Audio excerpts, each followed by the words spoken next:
A scavenger girl is no match for the power in me. You're wrong with the dark side, like me. Why can't we just hang out?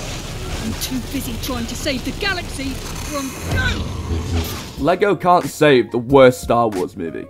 No, we're not talking about Attack of the Clones here, or the polarizing The Last Jedi. We're here to talk about the damp squib that is The Rise of Skywalker, and how even the pure joy of a LEGO game can't save that dumpster fire of a movie.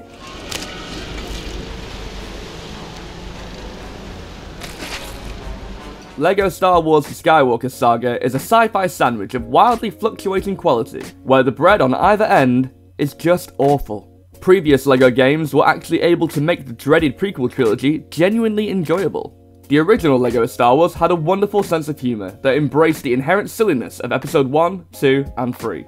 It moved along at an excellent pace, whizzing past all the rubbish about trade disputes and midichlorians in order to focus on the fun stuff: Darth Maul, General Grievous, pod racing.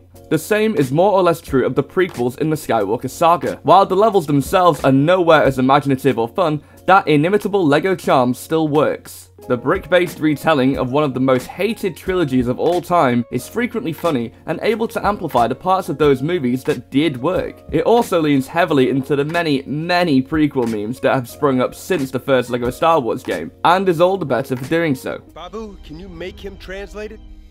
What? Remember, go back.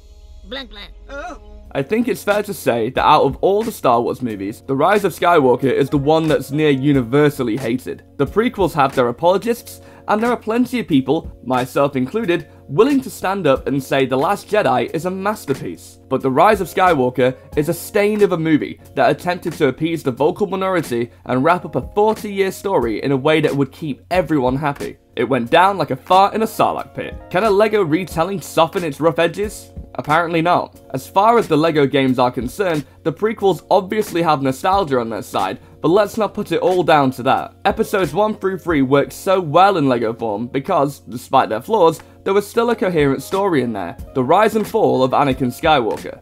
Traveller's Tales had something to work with, carefully extracting the essence of the prequels with plenty of jokes along the way to fashion it into something that might actually trick you into thinking Attack of the Clones was halfway decent. As far as I'm concerned, that's literal magic. The Rise of Skywalker has no essence to extract. It's a cowardly, vapid piece of filmmaking that ended the decades-long Skywalker story with an almighty shrug. It has no idea what it is, and that's such a problem that even a LEGO retelling can't save it, because there are genuinely no redeeming moments in it for Traveller's Tales to focus on. Instead, the final episode of the game, assuming you play through it in chronological order, is a series of entirely disconnected and utterly meaningless moments, just like the movie it's based on. You move bleary-eyed from empty lightsaber duels to joyless space battles that engender about as much emotion as a trip to the dentist.